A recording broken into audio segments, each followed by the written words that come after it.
नमस्कार दोस्तों, कैसे हैं आप सब। उम्मीद करती हूँ कि आप सभी लोग अच्छे हैं, स्वस्थ हैं और अपने अपने घरों में अपने अपने कामों में बहुत व्यस्त हैं। तो सुबह सुबह ही शुरुआत हो जाती है घर में झाड़ू की। और ये देखिए कचरा, अब कचरा इसी तरह का ही निकलेगा क्योंकि दिन काफ़ी बड़े होने लगे हैं, पर ठंड अभी पड़ ही रही है और ठंड लगता है अभी पड़ेगी ही, क्योंकि जो बारिश हुई है उस वजह से ठंड है और बारिश की वजह से ठंड जो है थोड़ा सा बढ़ जाती। तो शायद अभी सभी जगह यही हाल होगा ठंड का।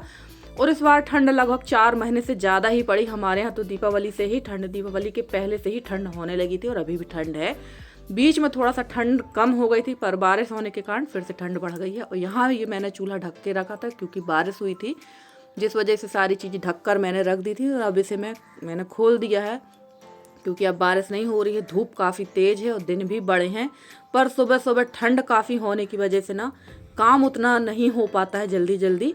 और धूप में बैठो तो धूप लगती है और अंदर आओ तो ठंड लग रही है। तो अब देखते हैं ठंड कब तक पड़ती है। पर हम लोगों के काम तो रुकने वाले नहीं है, चाहे ठंड हो, गर्मी हो या बारिश हो, काम तो हम लोगों के सुबह से ही लग जाते हैं।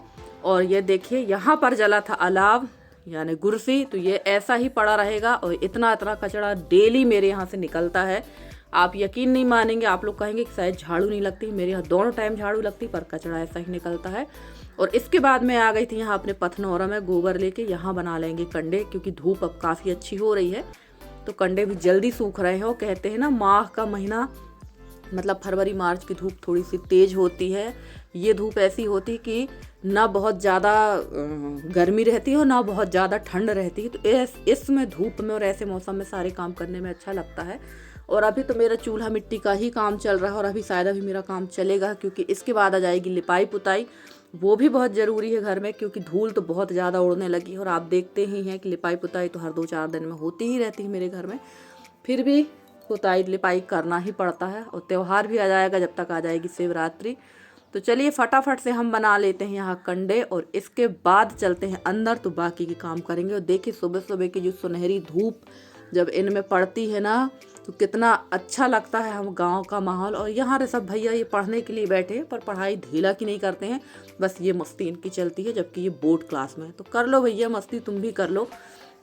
और जैसे ही मैं अंदर आई थी तो ये चाचा हैं, इनको मैंने बुलाया था मशीन सुधारने के लिए। काफ़ी अच्छा नॉलेज है मशीन का इन्हें।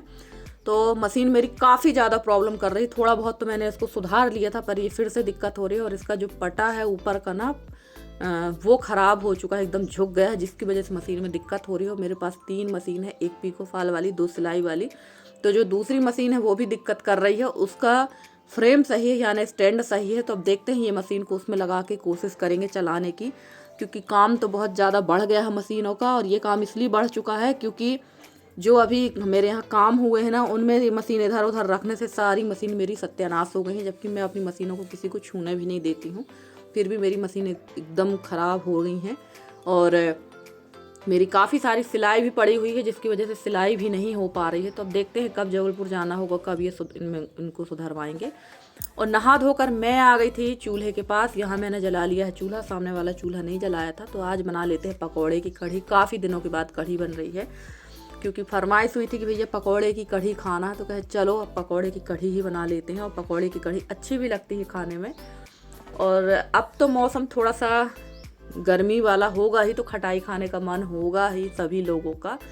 और हमारे यहाँ जो है इस समय दूध की भी काफ़ी ज़्यादा दिक्कत हो रही है, क्योंकि दूध इस बार प्राय इस एरिया में ही दूध सभी के यहाँ नहीं होगा गर्मी तक। जानवरों की हालत इस बार ख़राब है। तो चलिए कोई बात नहीं, दूध नहीं मिलेगा तो डेयरी जिंदाबाद है, डेयरी से ही खरीद के खाएंगे। वैसे अभी तक दूध हम लोगों ने खरीद के नहीं खाया है, पर जब नहीं मिलेगा तो खाएंगे ही खरीद के। और मेरी एक सिस्टर है कीर्ति द्विवेदी, उन्होंने मेरे से बोला था कि आप अपना नंबर दीजिए। तो सिस्टर जी, मैं अपना नंबर यूट्यूब पर नहीं दे सकती हूँ क्योंकि यूट्यूब जो है ऑल वर्ल्ड है, इसमें हम अपना मोबाइल नंबर हर किसी को नहीं दे सकते हैं, क्योंकि ये सारी जगह पर नंबर जाता है। अगर आप मुझसे बात करना चाहती तो आप मुझे इंस्टा में फॉलो कर सकती हो। मैंने शायद आपको अपनी इंस्टाग्राम आईडी भी दी थी, तो आपने शायद रिप्लाई नहीं किया है। तो अगर आप मुझे इंस्टा में फॉलो कर सकती तो इंस्टा में बात हो सकती, पर नंबर मैं यूट्यूब पर सबको देना सही नहीं समझती हूँ। सही क्या, सही है भी नहीं कि हम अपना नंबर इसमें दें। तो चलिए यहाँ पर फटाफट से बना लेते हैं पकौड़े। और बेसन को मैंने पहले से ही फेंट के रख दिया था, क्योंकि कोई भी रेसिपी या कोई भी काम करने से पहले उसकी तैयारी बहुत ज़रूरी रहती है। तो ये सारी तैयारी मैं पहले से ही कर रखती हूँ। अब ये सब क्या बताना कि बेसन घोलो, नमक डालो और फिर पकोड़े बनाओ, तो ये चीज़ें तो सबको पता ही रहती हैं। और यहाँ पर जो है ना धुआं बहुत ज़्यादा लगता है। जब मैं यहाँ खाना बनाती हूँ ना तो धुआं बहुत तेज़ी का धुआं लगता है, क्योंकि सामने से ही हवा आती है। और यहाँ कढ़ाई मैंने चढ़ा दी थी। कढ़ी थोड़ा ज़्यादा बनाऊंगी क्योंकि कढ़ी मुझे भिजवाना थी मेरी जेठानी के यहाँ, उन्होंने भी मेरे से कहा था। तो एक प्रकार से ये समझ लीजिए कि विशेष फरमाइश पर ही ये कढ़ी बनी हुई है।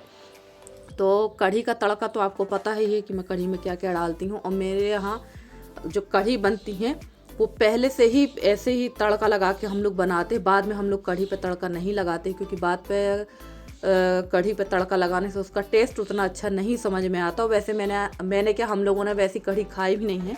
बहुत सारी सिस्टरों को देखा है कि पहले उन लोग कढ़ी को पका लेती हैं, उसके बाद उसमें तड़का लगाती। पर हमारे यहाँ तड़का लगाने के बाद ही छाछ को और बेसन को डाला जाता है। तो आज मैं बना रही हूँ दही की कढ़ी, क्योंकि छाछ तो हमारे यहाँ थी नहीं, थोड़ा सा दही रखा हुआ था, तो मैंने उसी की कढ़ी बना ली है। तो चलिए, यहाँ पर सारी चीज़ें मैंने डाल दी थी और उसके बाद डाल दूँगी हल्दी और डाल देंगे बेसन और दही, और बढ़िया बनाते हैं बेसन दही की पकोड़े वाली कढ़ी। तो ये लग गया है मेरा छोंका, और इसके बाद इसको हम पकने देंगे, क्योंकि कढ़ी जितनी पकती उतनी टेस्टी लगती है। और यहाँ पर मैं थोड़ा सा दही जो है और डाल दूँगी, क्योंकि मैंने दही को थोड़ा पतला कर लिया था। अब आप लोग कहेंगे कि आप बता रही हो दही पर, ये तो छाछ जैसे लग रहा है। तो मैंने इसको मथानी से थोड़ा सा मथ लिया था, इसके बाद मैंने इसको डाला है, क्योंकि डायरेक्ट जो दही थक्का वाला हम डालेंगे तो कढ़ी वैसी सही नहीं बनती है। और कढ़ी हमारी पक गई थी और आ गई थी हमारी दादी। तो हम लोग खाना खाने बैठ गए थे दादी के साथ। और मेरी एक सिस्टर हैं संतोषी बहन, वो कह रही थी कि दादी को आप मेरे यहाँ भेज दो। तो भाई हम आपके यहाँ दादी को भेज देंगे तो हम लोग क्या करेंगे, हम लोग को हेल्प कौन कराएगा और कौन हम लोगों को बताएगा कि ये काम ऐसा करना है वैसा करना है। तो यहाँ हम लोग का खाना हो गया था। कढ़ी मैंने चूल्हे पे बनाई थी और बाकी कुकर पे मैंने दाल बना लिया था। सब्जी और रोटी गैस पे बन चुकी थी मेरी। और चावल तो मुझे कुकर का ही अच्छा लगता है, मुझे बटलोई का चावल उतना अच्छा नहीं लगता जितना अच्छा कुकर का लगता है। तो चलिए भाई, खाना पीना हो गया था और हम सास बहू बैठ गए थे आंगन में। बढ़िया लौंग सुपारी ले ली है हम लोगों ने। वैसे मैं सुपारी नहीं खाती हूँ, सौंफ खाती हूँ, लौंग भी नहीं खाती हूँ। तो थोड़ी सी अगर सौंफ मिल जाती तो खा लेती हूँ, वरना इतना कोई ज़रूरी नहीं कि सारी चीज़ें मुझे हो। तो यहाँ बैठ गए थे इस चूल्हे की अब कटिंग करने के लिए। अब आप लोग कहेंगे रोज़ रोज़ बस निधि का एक ही काम है, चूल्हा चूल्हा दिखा रही है। तो फ्रेंड्स, इस समय मेरे यहाँ मिट्टी का ही काम चल रहा है, मुझे मिट्टी का सारा काम निपटाना है। इसके बाद पापड़ आपड़ के काम में लगूंगी मैं। तो एक एक से ही सारा काम होगा। और इस समय ना शादी ब्याह भी बहुत ज़्यादा है, हर किसी के फंक्शन भी है, तो वहाँ भी बीच बीच में जाना पड़ जाता है, जिसकी वजह से ना ये काम थोड़ा सा आगे पीछे हो जाते हैं। और मेरे साथ ऐसा ही होता है कि जब जब मैं कोई काम करती हूँ ना तो वो ज़रूर पीछे हो जाता है मेरा काम, अचानक से कहीं जाना पड़ता है। देखिए, आगे का पार्ट मैंने काट लिया था और पीछे का जो है होल हम बना लेंगे, और बीच का जो हिस्सा है इसको अभी छोड़ देंगे, क्योंकि इसकी मिट्टी बहुत ही ज़्यादा गीली है। जब इसमें अच्छी धूप लग जाएगी 2-2.5 घंटे की, तब फिर इसकी कटिंग करेंगे। और यहाँ आ गई थी मेरी देवरानी, तो ये भी बताती जा रही थी अपना, क्योंकि चूल्हा वगैरह ना 1 से 2 लोग जब होते हैं ना तभी बहुत अच्छी तरीके से बनते हैं। और ये देखिए, यहाँ पर हम लोगों ने इसको बनाने का प्रयास कर रहे थे, पर मिट्टी ना बहुत ज़्यादा बैठ रही थी, बहुत गीली थी। और अब लगा लिया है हमारी दादी अम्मा ने हाथ, यानी हमारी दादी सासू माँ ने हाथ लगा दिया है। जहाँ नहीं समझ में आता वहाँ ये भी बताती जाती हैं। और ये इस डिज़ाइन का जो चूल्हा है ना, मैंने पहली बार बनाया है। इसके पहले मैंने ये चूल्हा नहीं बनाया था। ये चूल्हा मेरी दादी बनाती थी मेरे मायके में, तो आज मैंने पहली बार ट्राई किया। पर हाँ, ये चूल्हा बहुत अच्छा बना था। अब इसको मैंने बीच से भी इसको होल कर दिया है और इसको अभी छोड़ देंगे। इसके बाद इसमें थोड़ी बहुत जहाँ लगेगा कि मिट्टी लगाना वहाँ मिट्टी लगाएंगे, और उसके बाद इसकी कर देंगे घिसाई। तो एकदम ये रेडी हो जाएगा खाना बनाने के लिए। और इसमें मैंने लगा दी है ईंट, और इसमें लगा देंगे ये गोल वाला खप्पर, जिसको हमारे यहाँ घरिया कहते हैं। तो इससे अंदर का जो शेप है ना वो एकदम राउंड शेप में आ जाएगा, एकदम गोल हो जाएगा। तो ये छोटी छोटी सी ट्रिक होती हैं ये सारे काम करने की। और चलिए ये काम तो हमारा निपट गया है। और काफ़ी टाइम लगता है फ्रेंड्स एक चूल्हा वगैरह बनाने में। मैंने बताया था कि 3 दिन लग ही जाते हैं मैक्सिमम। वो काफ़ी मेहनत वाले काम होते हैं, इतने सहज काम नहीं है मिट्टी के काम कि आप जैसे आप लोग देखते हैं कि छपाई हो रही है, मिट्टी की छपाई कर रहे हैं, मिट्टी की दीवार बना रहे हैं। तो ये इतने आसान काम नहीं है, ये बहुत ज़्यादा मेहनती काम है और मिट्टी की मात्रा भी बहुत ज़्यादा ही लगती है। तो ये चूल्हा ना काफ़ी ज़्यादा बैठ रहा था, और अगल बगल भी मैंने ईंट चिपका दी थी, इसमें खड़ी कर दी थी, क्योंकि एकदम झुक रहा था। आप देख भी रहे होंगे क्योंकि मिट्टी बहुत गीली थी। अब इसको हम लोग इसी तरह से छोड़ देंगे और उसके बाद बाकी की फिनिशिंग बाद में करेंगे।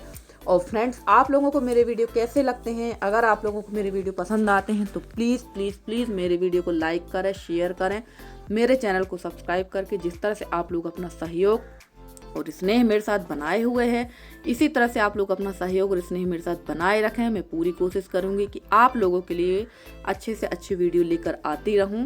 और आप लोग का जो सहयोग और स्नेह है उसके लिए मैं आप लोगों की बहुत बहुत आभारी हूं। मेरे जितने भी नए सब्सक्राइबर हैं, मेरे जितने भी पुराने सब्सक्राइबर हैं, जितने भी मेरे व्यूवर्स हैं, मैं उनका तहे दिल से बहुत बहुत धन्यवाद कहना चाहूँगी। और फ्रेंड्स, आज आप लोगों के सहयोग से मेरी जो यूट्यूब फैमिली है वो 2500 हो चुकी है। और मैं आप लोगों से रिक्वेस्ट यही करूँगी कि आप लोग ज़्यादा से ज़्यादा मेरे चैनल को शेयर करें, सब्सक्राइब करें और इसी तरह से आप लोग अपना सहयोग बनाए रखें। तो ये देखिए कंप्लीट हो चुका है लगभग ये चूल्हा।